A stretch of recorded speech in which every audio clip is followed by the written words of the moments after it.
Hi my dear family, ഇന്ന് വ്യത്യസ്തമായൊരു 4 മണി പലഹാരത്തിൻ്റെ recipe തന്നെയാണ്. അതിനായിട്ട് നമുക്കിവിടെ ആവശ്യം നമ്മുടെ സ്വീറ്റ് പൊട്ടറ്റോ ആണ്. മധുരക്കിഴങ്ങ് അത് നന്നായിട്ടൊന്ന് ക്ലീൻ ചെയ്തെടുക്കാം. ശേഷം നന്നായിട്ടൊന്ന് കഴുകി അത് നന്നായിട്ടൊന്ന് അരിഞ്ഞെടുക്കാം. വളരെ ചെറുതായിട്ട് അരിയണമെന്നില്ല.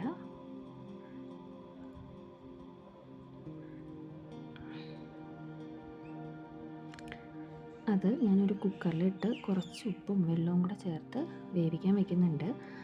ഇങ്ങനെ അല്ലാതെ ആവിത്തട്ടി വെച്ച് വേവിച്ചെടുക്കുന്നവർക്ക് അങ്ങനെ വേവിച്ചെടുക്കാം. 2 രീതിയിൽ നമുക്കൊന്ന് വേവിച്ചെടുക്കാം. ഒന്ന് വെന്ത് വരട്ടെ. ആ സമയം കൊണ്ട് നമുക്ക് കുറച്ച് സേമിയ എടുക്കാം. അത് നന്നായിട്ടൊന്ന് പൊടിച്ചെടുക്കുന്നുണ്ട് ഞാൻ.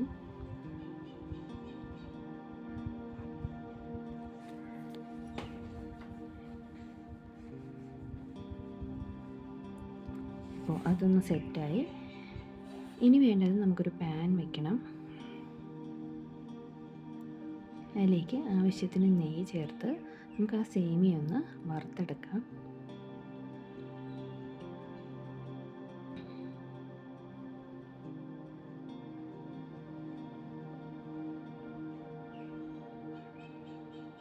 അധികം കരിഞ്ഞു പോകാതെ അതിൻ്റെ കളർ മാത്രം ഒന്ന് ചേഞ്ച് ആവുന്നവരെ നമുക്കൊന്ന് ഇളക്കി കൊടുക്കണം. നന്നായിട്ടൊന്ന് കളർ മാറി വരുമ്പോൾ നമുക്ക് ഒരു ഗ്ലാസ് പാൽ അതിലോട്ട് ചേർത്ത് കൊടുക്കാം.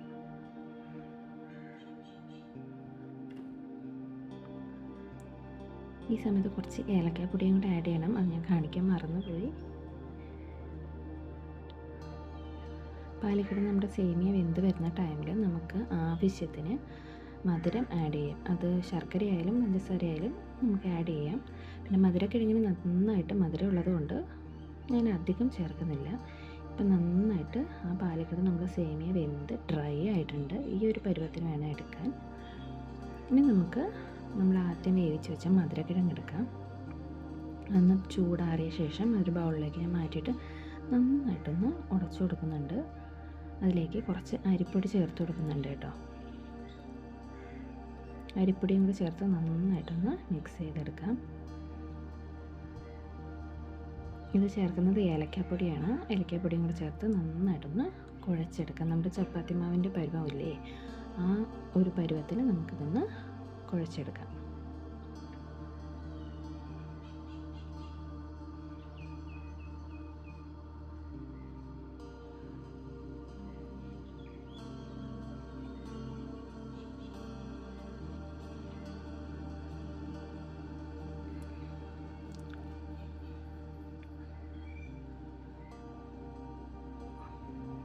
സെറ്റായിട്ടുണ്ട്. അത് മാറ്റി വെച്ചിട്ട് നമുക്കിനി നിരത്താം.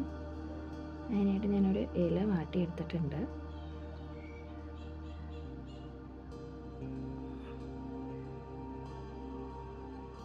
അതിലേക്ക് നമുക്ക് കുറച്ച് നെയ്യ് കൂടി സ്പ്രെഡ് ചെയ്ത് കൊടുക്കാം.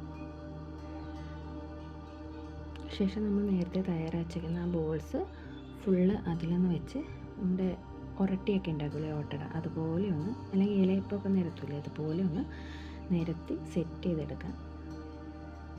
ഒന്ന് ഞാൻ സെറ്റാക്കി വെച്ചിട്ടുണ്ട്. ഇനി നമുക്ക് ചെയ്യേണ്ടത് നമ്മൾ നേരത്തെ തയ്യാറാക്കി വെച്ചിരിക്കുന്ന സേമിയയുടെ ആ ഒരു ബാറ്റർ അതിലോട്ടൊന്ന് ഇട്ട് കൊടുക്കണം. നന്നായിട്ടൊന്ന് സ്പ്രെഡ് ചെയ്തിട്ട് നമുക്ക് നട്ട്സ് ആഡ് ചെയ്യാം. നട്ട്സ് പിന്നെ വേണമെന്നുണ്ടെങ്കിൽ തേങ്ങ, ഇതൊക്കെ ആഡ് ചെയ്യാം കേട്ടോ. ശേഷം അതൊന്ന് റോൾ ചെയ്തെടുക്കുകയാണ് വേണ്ടത്.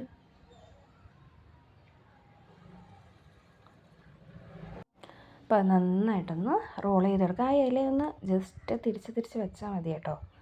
നന്നായിട്ടൊന്ന് റോൾ ചെയ്തെടുക്കാം.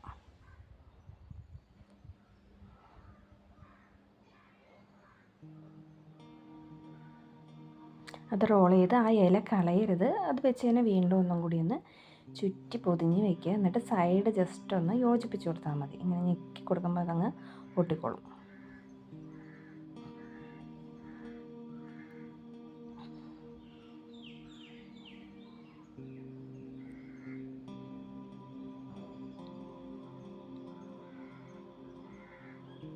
നല്ല സെറ്റായിട്ടുണ്ടത്.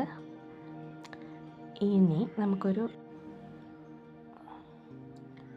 ഞാനൊരു ഇഡ്ഡലി പാത്രം അടുപ്പ് വയ്ക്കുകയാണ്. ഇനി വെള്ളം ഒന്ന് ചൂടാകുമ്പോഴത്തേക്കും നമ്മൾ ഉണ്ടാക്കി വെച്ചിരിക്കുന്ന റോളില്ലേ അതൊന്ന് ആവിയേറ്റാനായിട്ട് വയ്ക്കാം. ജസ്റ്റ് ഒരു 10 മിനിറ്റൊക്കെ ആകുമ്പോൾ അത് നന്നായിട്ടൊന്ന് വെന്ത് വരും. നന്നായിട്ട് അതൊന്ന് സെറ്റായിട്ടുണ്ട്. അപ്പോൾ നന്നായിട്ടൊന്ന് ചൂടൊക്കെ ആറി ഇനി നമുക്കൊന്ന് മുറിച്ചെടുക്കാം കേട്ടോ.